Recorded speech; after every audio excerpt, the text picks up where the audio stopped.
Hello on YouTube, and welcome to another episode of myself, the Singularity Let's Play series. This is Northstar. I hope you are well, are taking care of each other, and being kind to yourselves. Those new to my channel, welcome. Returning viewers, welcome back. Those new to my channel, you should know all my series are organized into playlists. The videos on them are from oldest to newest, so you can check things out in chronological order. There's not really any noticeable continuity in this game. I mean, it's a clicker. So, I mean, continuity, but not interesting continuity. Let me rephrase that. But a lot of the other games I stream do have intriguing continuity. So, check out my other series. And it's not just gaming videos I do. Check out my Northstar Talks Politics series. Check out my Northstar Reads Poetry series, where I read poems off that I wrote. If I had it labeled as Northstar Reads Poetry or something slightly different name, but I mean, that's what it is. It's poetry readings. For those new to my channel, you should also know I'm disabled from COVID. It can affect my cognition, think more slowly. Right now, I'm really dragging because of post-exertional malaise for some travel and some other stuff recently. And then trying to set up an emergency fallback plan because I have a roommate who has been threatening to kill me before. And I got a temporary restraining order on the piece of garbage. But then a different judge was there to hear about that becoming permanent and threw it out on ridiculous grounds, which might be connected to this person's ex-wife working at the housing court at that district court. Claimed, well, you have recordings of him threatening you. But how do I know that it's not him talking on the phone? He didn't use your name. It's like, because he's standing on the other side of my bedroom door shouting he's going to, quote, fuck me up real good. That's how. Yeah, ridiculous. Not reasonable. Maybe just a judge should want an excuse for a leniency because rightfully worried about how something like a restraining order would lead to harms. Of course, well, I am very much a pacifist and very much not a fan of the sorry excuse for a judicial and legal system the United States has. Not justice at all. It mainly exists to keep people at the bottom down. When you start going around threatening to beat someone up and to kill them, I guess what I recall, what I mentioned is not where he was threatening to kill me. He used different language for that, such as, you're going to die. That's something he shouted at me. And other more specific phrases.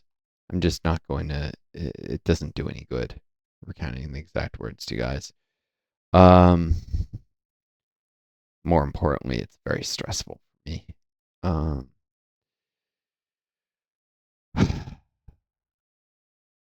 But because he'll eventually be back, I think he's away visiting family for the holidays. It's before Christmas right now.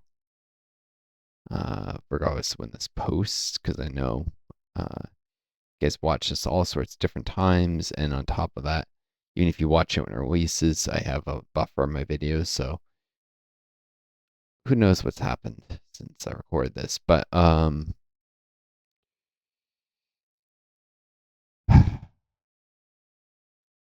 he'll be back. He'll be back for sure. And there's a very good chance when he's back that he'll try and seriously injure or kill me. I'm lucky I'll manage to stake on the other side of a door with a cell phone in hand, call 911 and have him arrested before he can actually hurt me.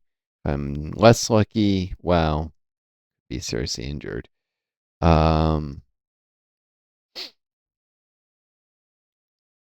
but there are, you know, also possibilities where in either one of those cases, it's very likely that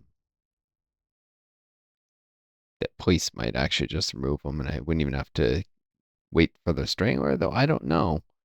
When I went to the police before about him threatening to kill me, they're like, "Oh, you need a restraining order first," and the judge is like, "Why haven't you gotten the police involved before?" It's like, well, they told me to do this. This is the first time I've gotten them involved, and well, the judge who is hearing the permanent restraining order was like that. The one who temporary was very reasonable and wasn't doing such nonsense to try and find excuses why.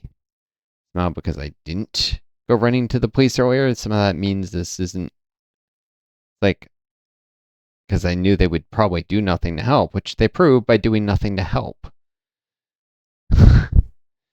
um, and I explained as much. I didn't go in before because I didn't think they would be of any help, and because I'm afraid of the police personally, because police brutality and all the people they've killed. There have been even times where they end up killing the person who calls 911 for their assistance. I'm not kidding you. Police are dangerous. And you never know what your local department is till you have some experience with them. Although it seems my local department is of the very lazy, fat cop sort, who's probably not particularly violent, but is extremely unwilling to do anything. So that was my very much my impression of them. And I was an EMT when I was healthy in the past, so I do have some understanding of the different sorts of cops and how they act. And yeah, these are just the ones who Um, partly, I'll give them credit. They see the less they probably believe that the less they do, the better. A lot of times, because the legal system is a terrible mess in the U.S. But that's being as generous as possible. Um,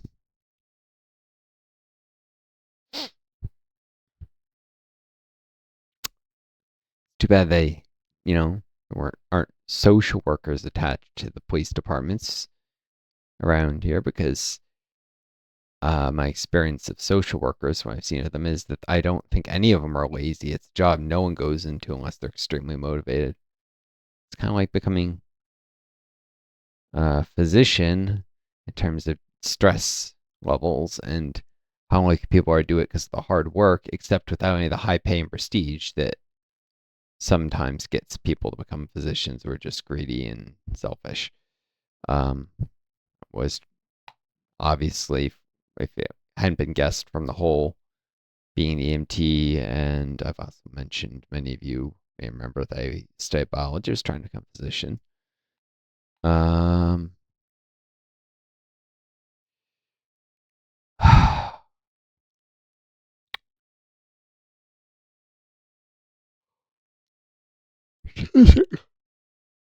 Sorry, just looking at the volume levels there.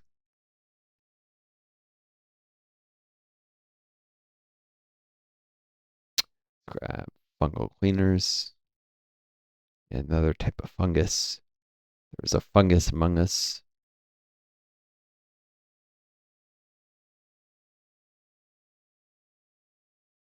How is it that fungal living is still more efficient than fungal cleaners? No, whatever.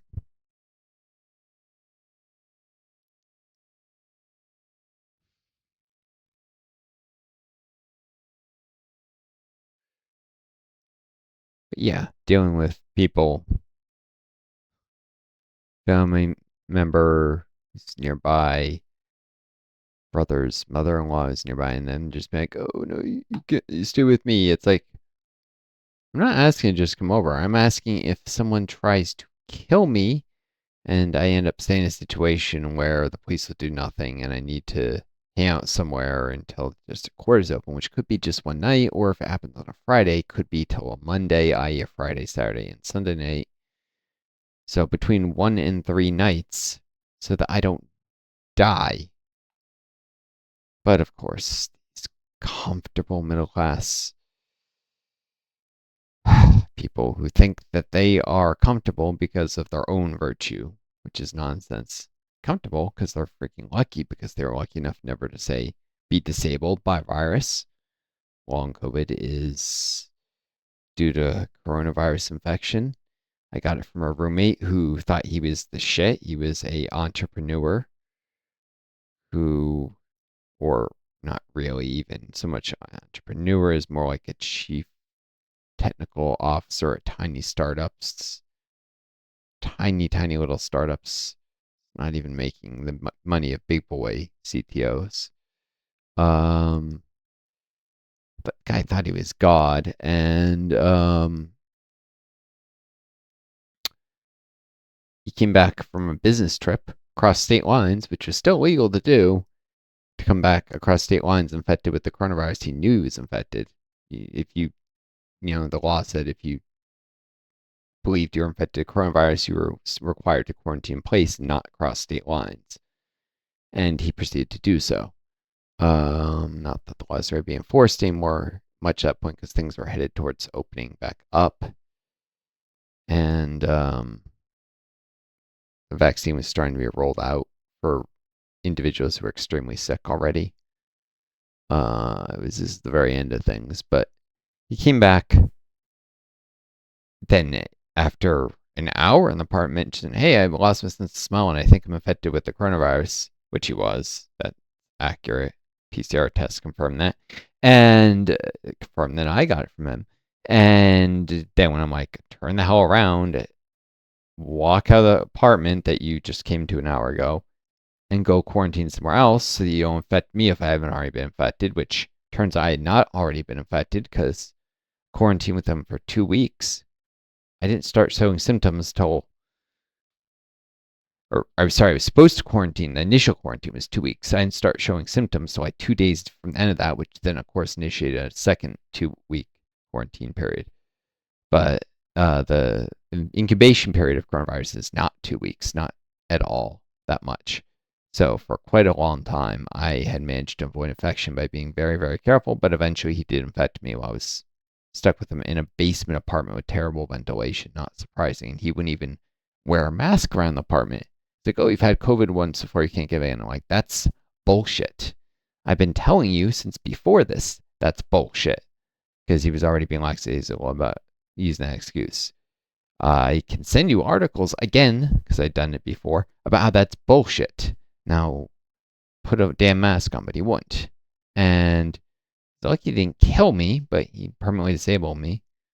I think his contact information, he won't even answer text now to try and, he's technically the first person who ever saw me with long COVID symptoms to provide something confirming that for Social Security. Like, what do you saw of that? It's either that or the other person who lived with me with the virus is a very toxic family member, the same one who's not willing to let me stay with them if for a night if my toxic roommate tries to kill me. I mean, I was staying with them and they were abusive, and this person, this family member, would just blame me for their abuse rather than look inwards themselves for why they were doing things like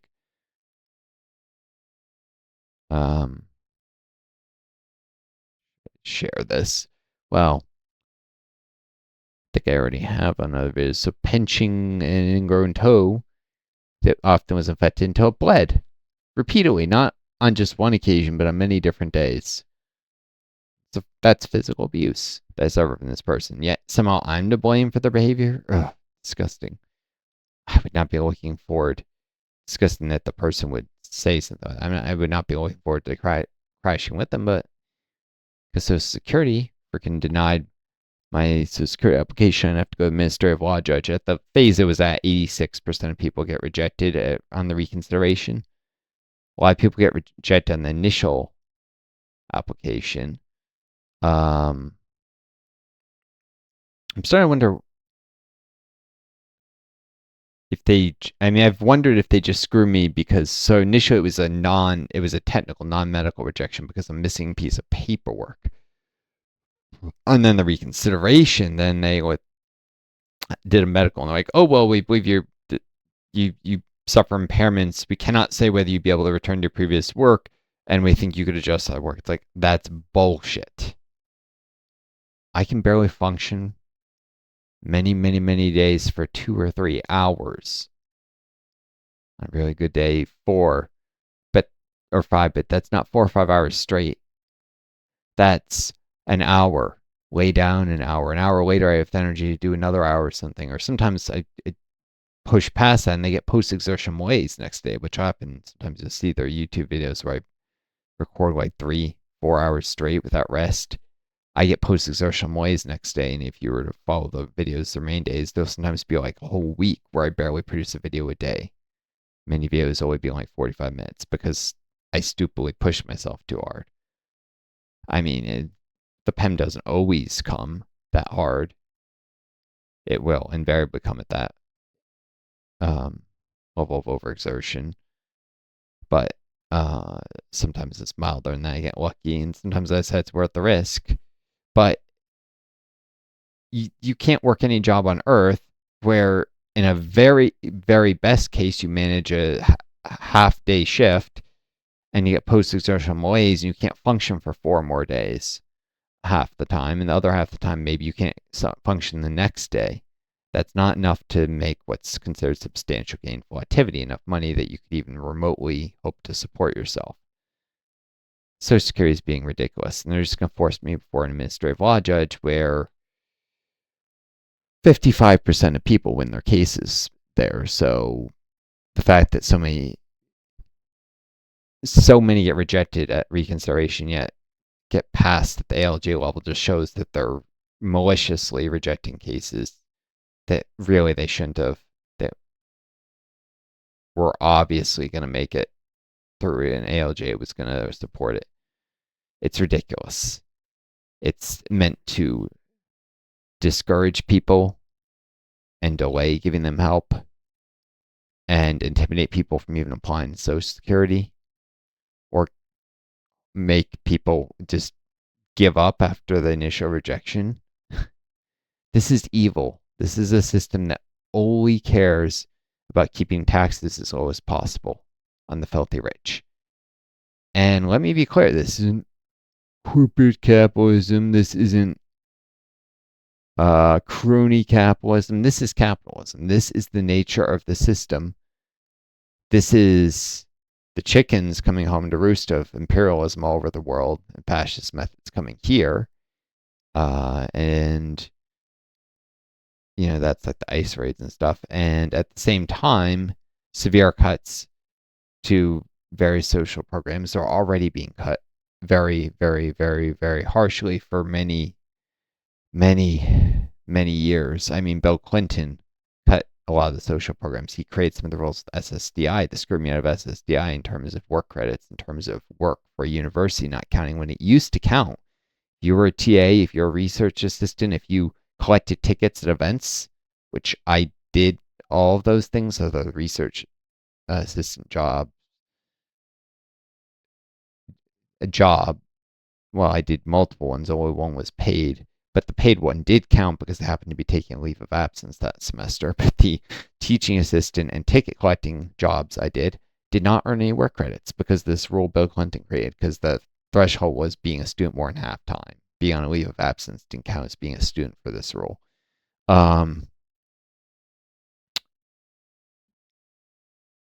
Of course, I wasn't taking the leave of absence because of that, but because I didn't get another teaching assistant job left the first semester, and I wanted to just focus on my research. It was a good deal. Unfortunately, the lab I was focusing on my research in ran out of money and shut down. Not because of the pittance that I was being paid. In fact, when the professor started mentioning that money was getting really tight because grants were getting rejected, I'm like, you don't have to pay me if that's what it comes down to. I really want this lab to survive. It's important to my future. And she said something along the lines of, don't worry about what you get paid is nothing compared to what the university charges me in rent for the laboratory space. And I know that, you're not in the greatest situation financially, and it makes a big difference in your life. Really, don't worry about it. I mean, I was getting paid a lot less than people were getting tuition waivers for their research. I was getting paid hourly. Um, Tuition waiver people are also getting, these massive stipends that were actually the equivalent of like $25 an hour.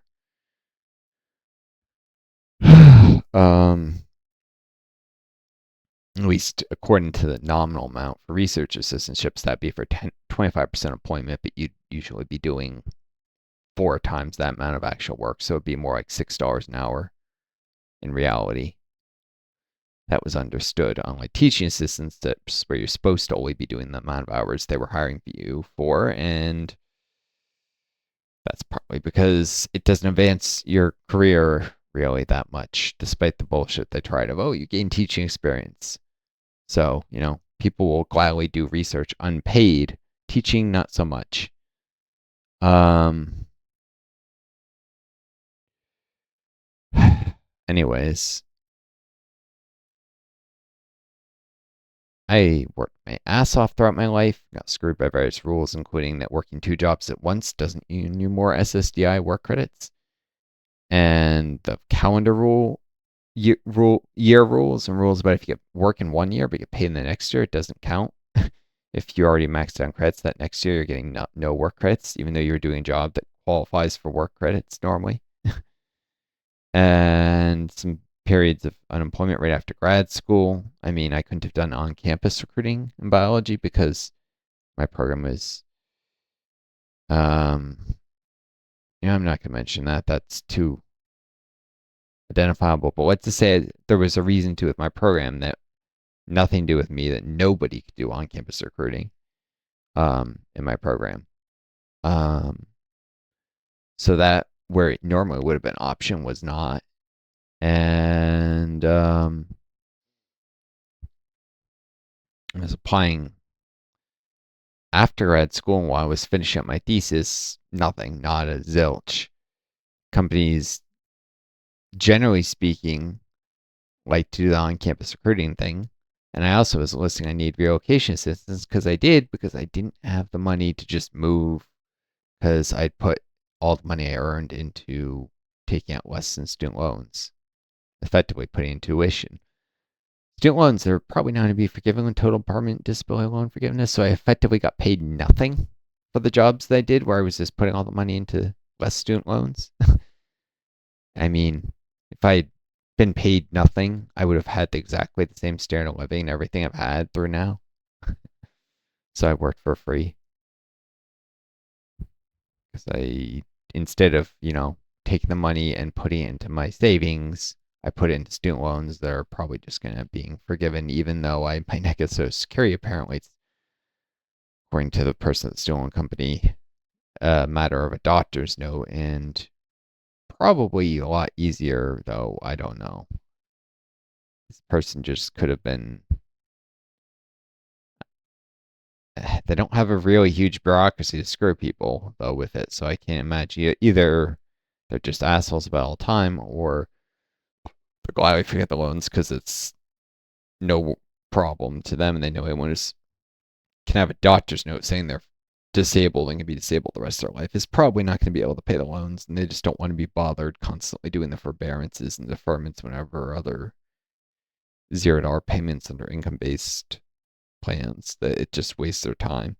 They don't get any money out of it. I suspect is the deal, but I don't know. I'll find out. Maybe the loans won't be forgiven, even though they should be. What is true is that the system is unjust. Stuff like this is just one more reason I'm a socialist. And by socialist, I mean some people say commie, except no, I'm not a Marxist Leninist. Lenin's theories cause problems, but that's because the idea of a part of a vanguard, um, basically that you would form a party elite professional revolutionaries who would, yes, help overthrow capitalism and then apparently guide the revolution after. That's the real problem, because those people become an elite over time. And, the Soviet bureaucrats, people complain about they were really just replaced the capitalists and it was no better. That's actually bullshit because if you look at the percentage of society's resources that the Soviet bureaucratic elite was absorbing, it was a fraction that of what the billionaire class absorbs from the workers in the United States.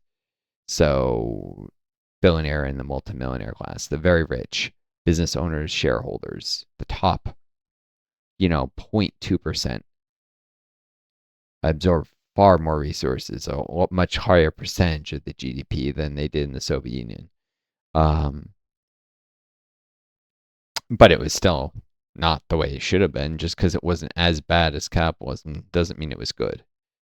And doesn't mean people should be going for that, because if there's ever another chance at socialism anywhere in the world, why wouldn't you want to do it better than the Soviets did? You wouldn't want to repeat history. Although the Soviet system had happened in, say, the United States, well, specifically if it happened in the United States, I guarantee you that the communists would have won the Cold War, because the real issue in the Cold War is not capitalism somehow being superior. In fact, the Soviet Union outperformed comparable capitalist countries like Brazil, which started off with around the same GDP per capita. The real thing in the Cold War is that neither the Soviets, even with a system that actually worked extremely well economically, nor any other country on earth could have ever hoped to beat the United States.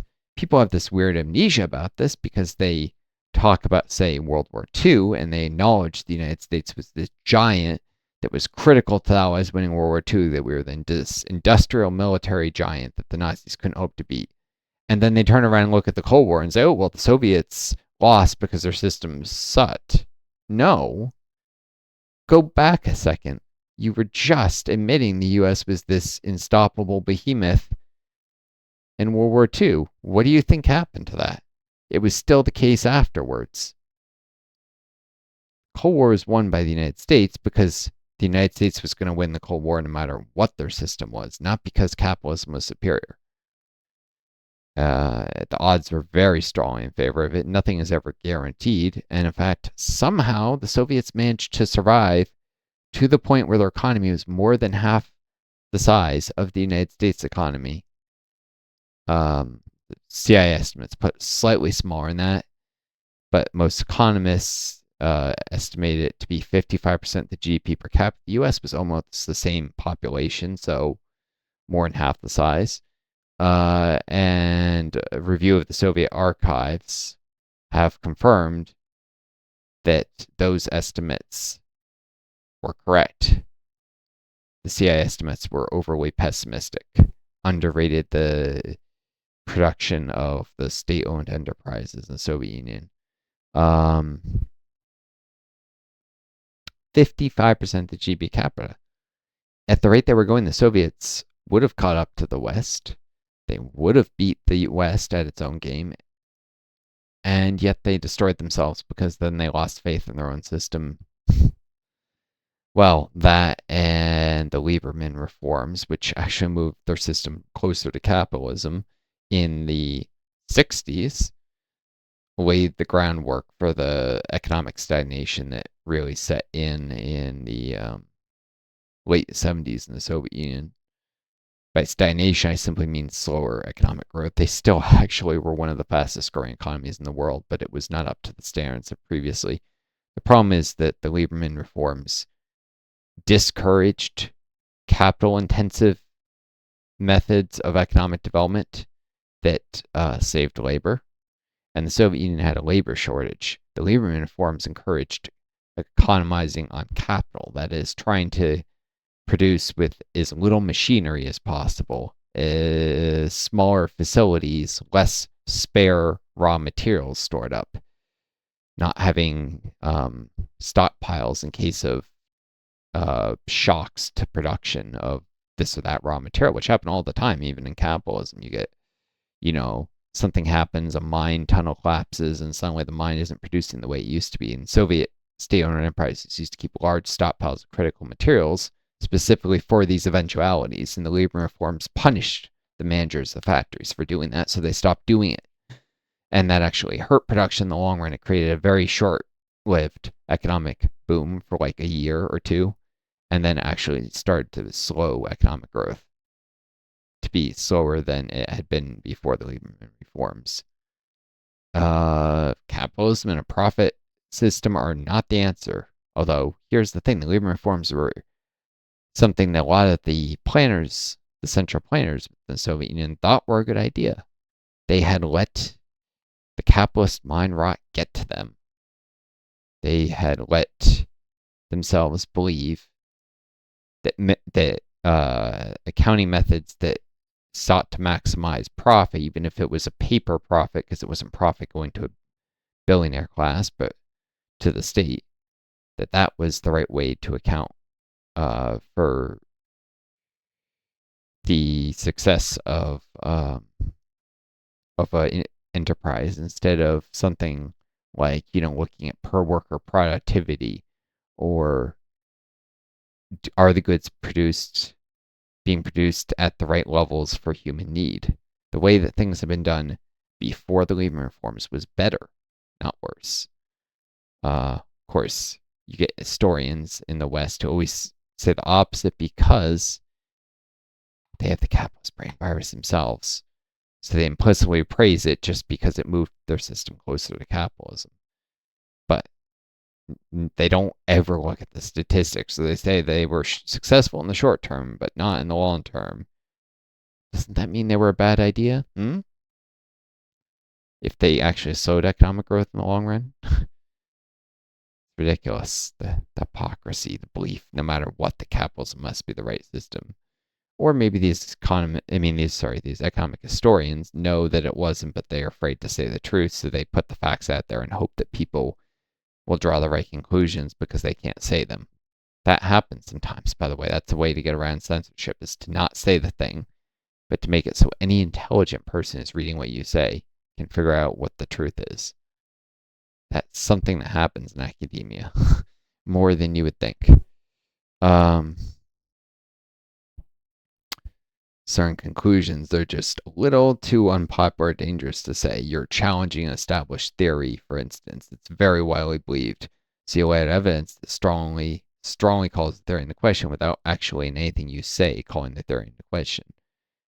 This will sow the seed of doubt, enable people to possibly come to the right conclusion on their own.